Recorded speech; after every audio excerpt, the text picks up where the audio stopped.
We all know about Shaq's beef with Kobe, Isaiah Thomas hating Michael Jordan, and Bird's feud with Bill Laimbeer. But what about beef in the modern NBA? There have been plenty of confrontations in the last decade. And in this video, we'll go over the craziest beefs in recent memory. NBA superstar Kevin Durant stunned the sports world yesterday after announcing that he's going to be leaving the Oklahoma City Thunder to join the Golden State Warriors. It was 2016 when Kevin Durant left Oklahoma City for a team that just defeated him in the playoffs. And he didn't say anything to his partner in crime, Russell Westbrook. Russ felt betrayed, which inspired him to make a commercial about it. Some run, some make runways. But if Russ hated Durant, the entirety of Oklahoma City hated him even more. And when Durant first came back wearing a different jersey, the hostility was palpable. Every time KD touched the ball, people booed. And there were hundreds of insulting banners, most notably calling Durant a snake and a cupcake. And when Russ and KD got into an argument in the middle of the floor, the roof in the arena nearly exploded. And then, just a few months later, Westbrook and Durant were teammates again, both representing the Western All-Stars. Durant was even trying to make amends, but Westbrook refused to give him any attention. During the game, Russ and KD finally connected for an alley-oop, which caused a sigh of relief for their teammates and the whole arena. But this brief moment of happiness was short-lived. That's all that happened. You just do it loud. It's basketball. That's it. In their second matchup that season, when Enes Kanter went to speak with Durant, Russ went berserk. The official's going to have to step in sooner or later as these former star teammates jawing at each other.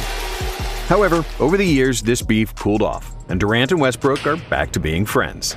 But that's not something we can say about James Harden and Daryl Morey. For the past decade, the marriage between the Beard and his general manager seemed perfect. But in the end, the divorce resembled Johnny Depp and Amber Heard's. See, back in 2012, Morey was the one who insisted on bringing Harden to Houston. He set up the entire roster around his favorite player and his silky skill set, greatly popularizing the three-point revolution we're seeing today. Harden had all the benefits that a superstar can get. He was the sheriff, the mayor, the president, everything. I love this city. I literally have done everything that I can.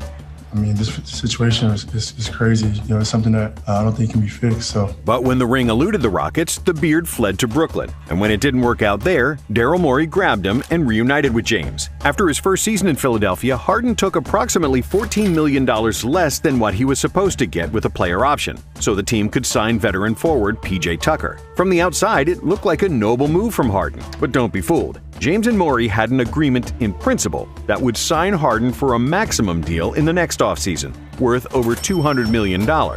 But a lot can happen in a year. After the Sixers suffered an embarrassing loss to the Celtics in the 2023 playoffs, with Harden playing poorly in clutch moments of the series, many people wondered if Harden still deserved a max deal. And those same questions were bothering Morey, who had two options. He would either stay loyal to Harden and honor his word, or he'd do his job and stay responsible for the long-term benefit of the 76ers, who would potentially be stuck with a bad contract and very little flexibility. In the end, Morey did his job and screwed Harden over, not offering him an extension. Of course, Harden was disappointed and angry, asking for a trade. But as the trade options were very slim, James had to show up for the Sixers training camp, where he expressed his absolute disgust for the GM. Daryl Morey is a liar, and I will never be a part of an organization that he's a part of again.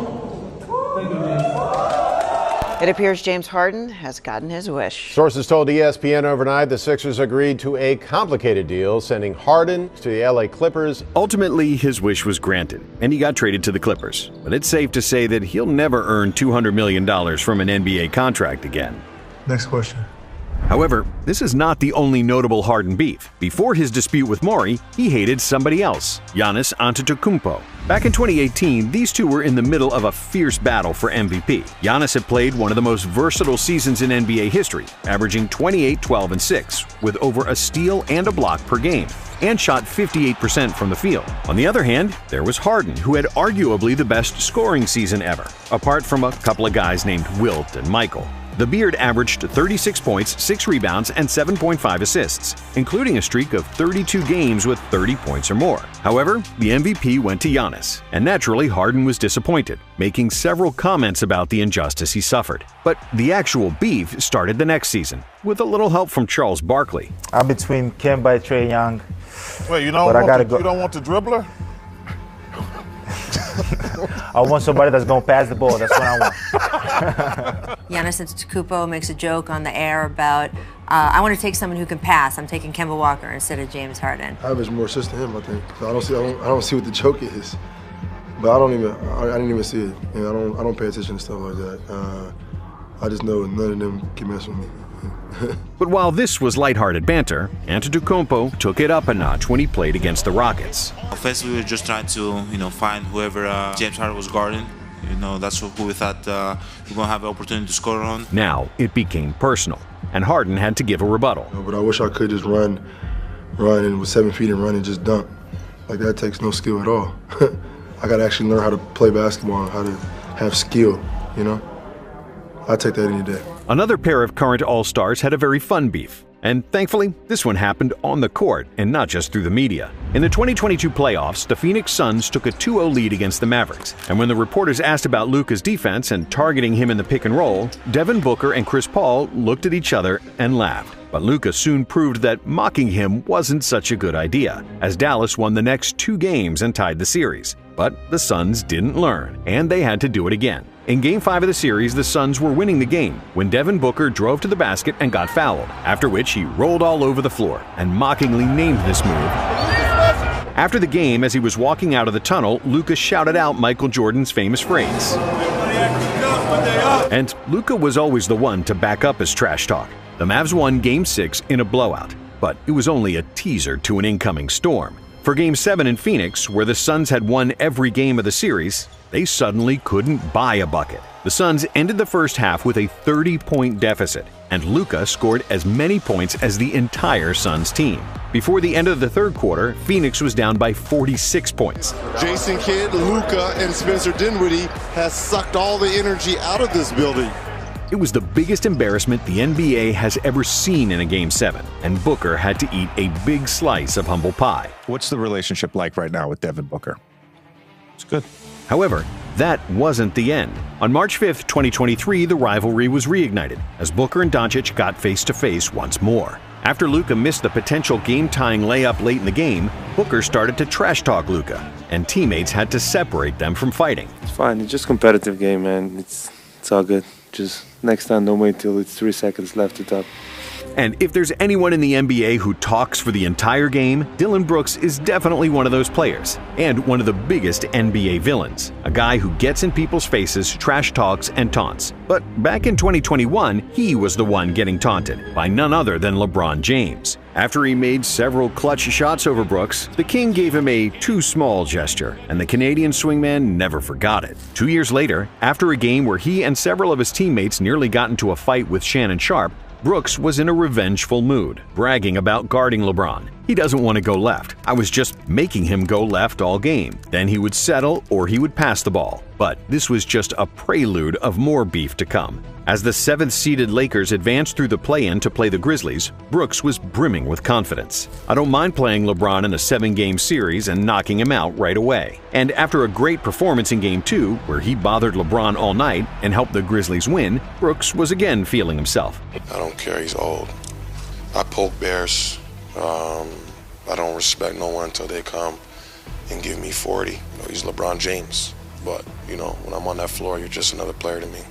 I don't care who you are. Brooks said with a deadpan stare. But he didn't stop there. He's not at the same level as he was when he was on Cleveland, when he won championships, Miami. As usual, James didn't make a comment, but instead, he made a fool out of Brooks on the floor, who got ejected after a flagrant 2 on LeBron, after which he declined to speak to the media. And in Game 4, James made several clutch baskets over Brooks, again proving that he's the last player you should trash talk to. And Dillon again refused to talk to the press. But the biggest slap in Brooks' face came in Game 6, which the Lakers won by 40 points, sending Brooks and the Grizzlies home. And after Brooks got the 40-piece he was wishing for, LeBron added insult to injury with a funny Instagram post.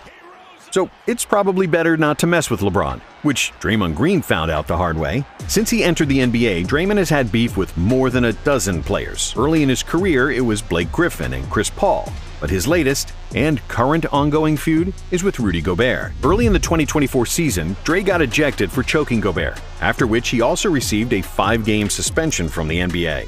Draymond is now a part-time NBA player and a part-time president of the Rudy Gobert Hate Club, as Green takes every single opportunity to bash Gobert on Inside the NBA. Big Frenchman is sitting on that podium speaking his native language. We need to do this. You need to get a stop. Rudy Gobert is getting cooked. And he celebrated when Doncic scored the game winner over Gobert in the conference finals and trash-talked his defense against the Joker the series before. Rudy sucks, not me. What I do? Again? I didn't do anything. What's you going at me for? You did it to them, not me. You know, I can't guard. I mean, nobody can guard Jokic, but I disagree. no. I disagree. Maybe Draymond needs a reminder that Jokic gave him 31 points per game on 57% shooting when he guarded him in the playoffs. And it wouldn't be surprising if Gobert got into it with Green in the future. But there's another European center that had beef with Draymond's good friend, LeBron James. Enes Kanter got into it with LeBron on several instances when the Turk was a member of the Knicks. Kanter didn't like James's comments on rookie Frank Ntilikina, suggesting that New York should have drafted Dennis Smith Jr. instead. And when they faced off later that season, it was exactly Ntilikina, Kanter, and Bron who ended up in an on-court scuffle. After LeBron's Cavaliers won that game, LeBron taunted Kanter on Instagram, saying that he was the king of New York. Well, I'm the king, my wife is the queen, and my daughter is the princess, so we got all three covered. Later that season, when LeBron got ejected for the first time in his career against the Heat, Kanter immediately trolled James with his famous hashtag, #Strive for Greatness. He later repeated this tweet several times whenever James had a bad game. But that wasn't the end of it. When LeBron failed to provide comments on Daryl Morey and the subsequent NBA ban from all Chinese media platforms, that didn't sit well with Kanter. Enes tweeted money over freedom, criticizing James and his lack of involvement in social issues, something Kanter has been very vocal about, especially involving the problems in his own country. If you want to have a real conversation, you know where I live, you know what city I'm in, you know, just come here and we can have a conversation. Sure, I'd love to sit down and talk to him. I'm sure it's going to be a very uncomfortable conversation for him. I don't know if he's educated enough, but I'm here to educate him. And I'm here to help him because it's not about money. It's about morals, principles, and values. It's about what you stand for. And we can't talk about NBA beef without mentioning Patrick Beverley, who had feuds with seemingly everyone in the NBA. Pat's first notable beef was with Russell Westbrook, who suffered a season-ending knee injury in the first round of the 2013 playoffs, when Beverley collided with him in an attempt to steal the ball. After this, they never saw eye to eye and got into multiple scuffles and shouting matches on the floor, and it lasted for years. In 2019, Westbrook mocked Beverley and his defensive reputation. That Bev trick y'all, man, like you play defense. You don't guard nobody, man, just running around doing nothing. Oh, yeah, he was talking about he was first team all defense, but I didn't know what the hell he was talking about because I had 42 at the time. You know, I don't know what he talking about. Maybe he was dreaming of some I don't know. But now it shocked me because he said he looked up and said, no one can guard me. You know, I got 40 points. I'm like, that's nice. He took 34 shots to get it.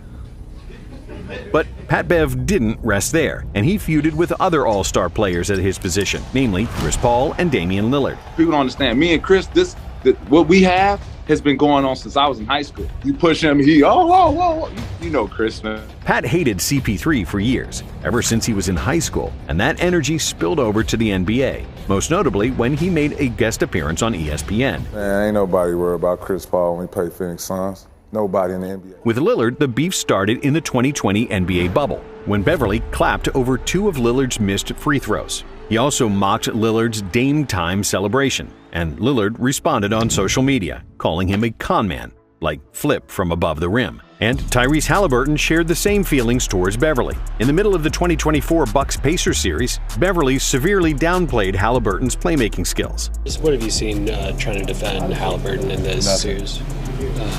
Check the numbers. I think he's shooting 19% from the three. Hallie waited to respond, and once the Pacers took care of business and defeated Beverley's Bucks, he copy-pasted Lillard's con man tweet. But Pat Bev didn't rest there, and also has feuds with Austin Reeves, JJ Redick, and lately, even with a reporter who didn't subscribe to his podcast. I'm sorry, before I finish. Yeah. You subscribe to my pod? Do I subscribe to you? I do not subscribe. So you can't interview me then. No disrespect. Well, Jamal is here. You subscribe? Okay, cool. Yeah.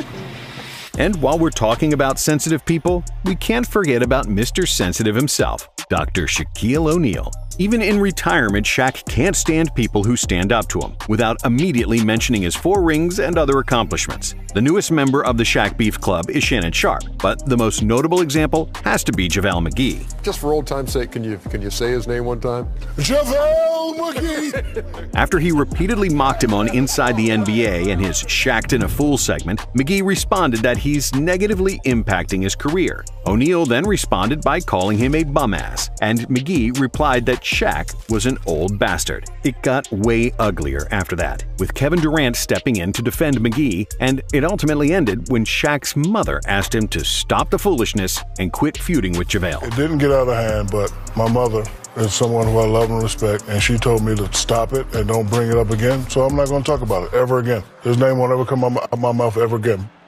Of course, Shaq's most famous beef was with Kobe, who also had plenty of disagreements with other players over the years. Other than Shaq and Smush Parker, a teammate he disliked most was Dwight Howard, who never played or behaved up to Kobe's standards. So when he chose to sign with the Rockets in free agency, fireworks were almost guaranteed when they matched up, and Kobe didn't disappoint. After a hard foul from Dwight, Brian exchanged a few choice words with his former center, daring him to do something and calling Howard soft.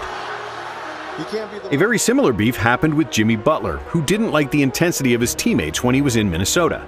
After he led the young Timberwolves to their first playoff berth in 14 years in 2018, Jimmy grew unhappy with Cat and especially Andrew Wiggins. Their professionalism and playing style rubbed Butler the wrong way, and he wasn't quiet about it. Butler called Towns and Wiggins soft and constantly trash-talked them, highlighted by the infamous practice when Jimmy defeated Cat and Wiggins with a bunch of bench players. You were loud, emotional, passionate, we like to say, targeting Coach Tom Thibodeau, teammates like Karl Anthony Towns and Andrew Wiggins, that you told GM Scott Layton, "You effing need me." How would you describe what happened today? A lot of it's true. The beef ultimately resulted in Butler's trade to the 76ers. But after he was gone, Jimmy kept talking trash to Wiggins and his brother on social media, forming a now famous phrase, "Keep that same energy."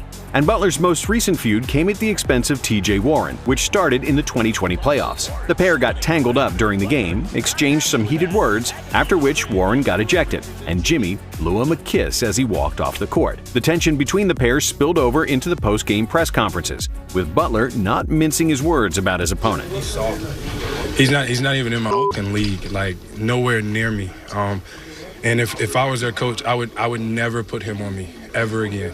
He's like, no, put somebody else on me, because I'm a Taz every time we play. He's trash. But unlike most of the players on this list who traded barbs on the floor, another recent beef mostly happened through social media, and it was between former teammates. Kyle Kuzma and Spencer Dinwiddie briefly shared a locker room with the Washington Wizards during the 2021-22 season. However, after half a season, Dinwiddie got traded to the Mavericks, and he wasted no time to talk smack about his former teammate. After a game against Washington, which the Wizards won after a 30-point night from Kuzma, Dinwiddie played down Kuz's big night.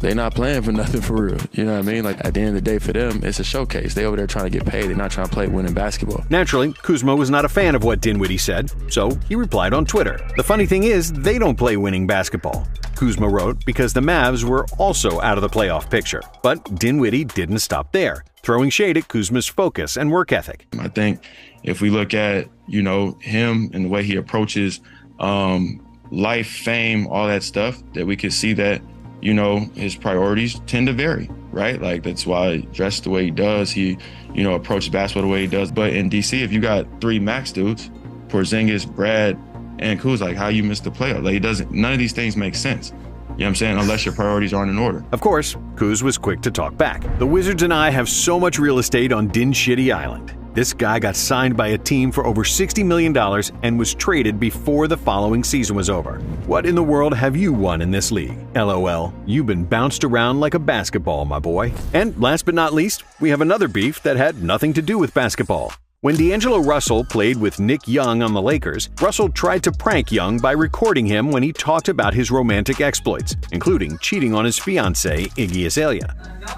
I'm glad you told my video all that. Not thinking about the consequences and foolishly believing it would all be one big ha-ha, Russell posted the video online, seriously breaching the locker room code and effectively ending Young's relationship with his fiancée. You thought you had good ones. Then you got snitched on. You find out that Russell snitched. God Russell! Of course, that didn't sit too well with Swaggy P or any of his teammates. The NBA is one big brotherhood, and this was a severe breach of trust. D'Angelo was outcast by Young and the rest of the NBA, and it took a while to get respect back from the league. Thank you for watching Nonstop. And if you like this video, feel free to subscribe and watch some more of our content.